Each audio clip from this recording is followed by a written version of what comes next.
Hey folks, welcome back to the Weekly Spark, your regular roundup of what's been happening in the worlds of e-ink, Kindle and iPad. This week, Apple's brought in Google to handle AI heavy lifting. Can it really be called Apple Intelligence anymore? Amazon is easing up on DRM, and SwitchBot, the smart home company, have somehow ended up making an e-ink picture frame. It's Friday, the 23rd of January 2026. Get yourself comfortable and let's get cracking.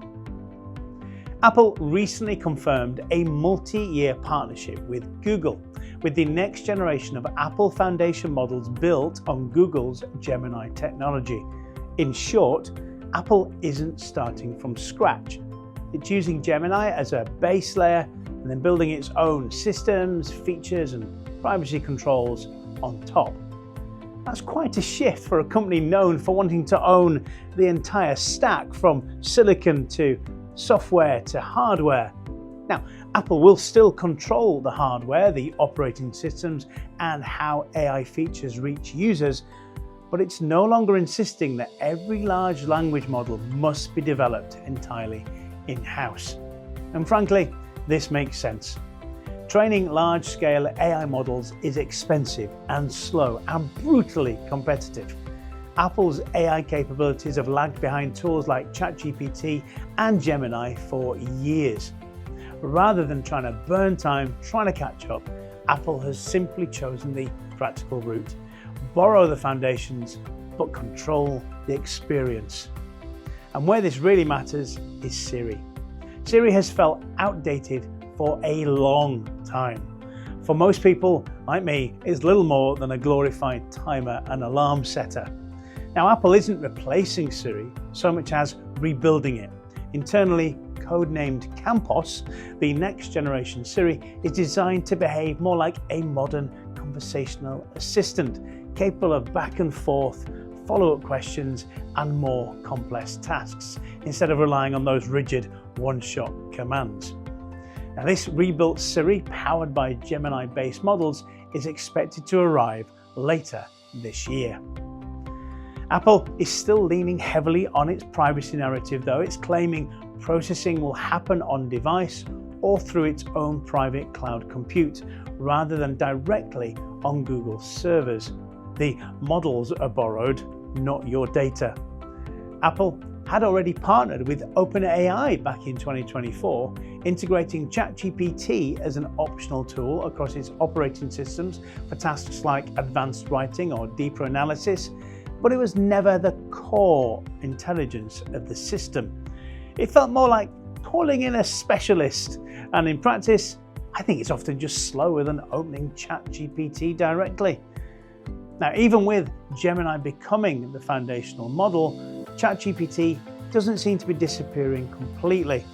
It will likely remain as an optional extra, and from Apple's perspective, that's simply pragmatic. From OpenAI's side, it probably stings. In December, Amazon told publishers that from the 20th of January 2026, they could start offering Kindle ebooks without DRM. Now, DRM is the copy protection that locks books to Kindle devices and apps. So allowing publishers to remove it is a significant shift for Amazon.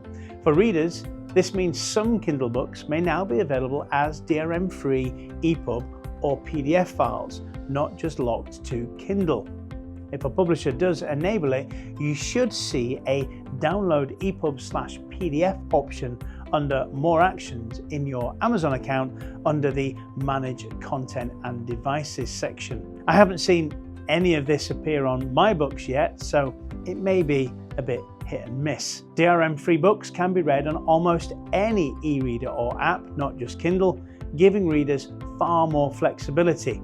In theory, it also makes sharing easier, which is exactly why Amazon has left this decision up to the publishers and why many will prefer to keep DRM in place. From reports, it seems that DRM-free titles are coming from smaller or independent publishers with little movement from the big names. There's also no way to tell before buying whether a DRM option will be available. You seemingly will only find out after purchase. Or maybe for the conscientious publisher, they'll put this information in the description. For readers, this is a small but meaningful step towards a more open ebook ecosystem. Whether it matters in practice depends on how many publishers embrace it. Large publishers tend to move very slowly, especially when control is at stake. Still, for anyone who values flexibility and open formats, it's a positive change. Finally, a slightly unexpected story from a company I didn't think I'd be talking about on a channel that has a focus on e-ink devices, SwitchBot. Now, you may know SwitchBot from smart home stuff, sensors, switches, little automation gadgets, and even RoboVacs. I actually own one of their RoboVacs myself, and it's a great little device. It just quietly does its thing overnight and keeps the dog hairs from building up too much behind the sofa. Anyway, they've launched something called the SwitchBot AI Art Frame, which is basically an e-ink based picture frame. Not an LCD screen, an actual colour e-ink panel. The same kind of paper tech we see in e-readers, which means no backlight, no glare, and very low power use. But this doesn't just look like a tablet stuck on your wall, it should appear much closer to framed artwork. And that's really the key difference. Most digital photo frames still look like what they are. Little screens, bright, glossy, and obviously electronic. And you might try to create a calm, cozy room, but there's this glowing rectangle in the corner demanding attention. And it kind of defeats the point. This probably explains the reduced popularity of those things and why we see very little of these devices in people's front rooms nowadays. The SwitchBot AR art frame promises to blend in more like a normal picture frame. SwitchBot is offering it in a few sizes too, from smaller desk-friendly versions up to larger wall pieces. You can actually treat it like proper artwork rather than just another bit of tech. You control it through an app, upload your own photos, or generate artwork using built-in AI tools. Now personally, if I had one, I'd probably just use it for family photos or even some book covers, but the option's there if you want something more creative. Now, because it's e-ink, it only uses power when the image changes. So you're looking at many months between charges, which means you can hang it on a wall without cables, like, a picture frame.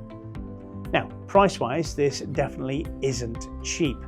The smallest 7.3 inch model, I don't know how I work that out, starts at around £150 or $150, and that's the entry level. Now, with any new or niche tech, prices are rarely low at the start. You see, the mid-range 13.3 inch model, is that about 13.3? That jumps into the hundreds of pounds and dollars, and the really large 31.5 inch version pushes into the four-figure territory. So the smaller one feels sensible for a desk or a shelf, while if you can afford the bigger ones, that's more like having a real art piece on your wall. I think it's interesting to see a smart home company moving into e-ink. It shows that this tech is continuing to pop up in places beyond just reading or note-taking devices. So that's your lot for this week. Apple is rebuilding Siri on top of Gemini, Amazon is loosening its grip on Kindle DRM, and SwitchBot is experimenting with e-ink picture frames.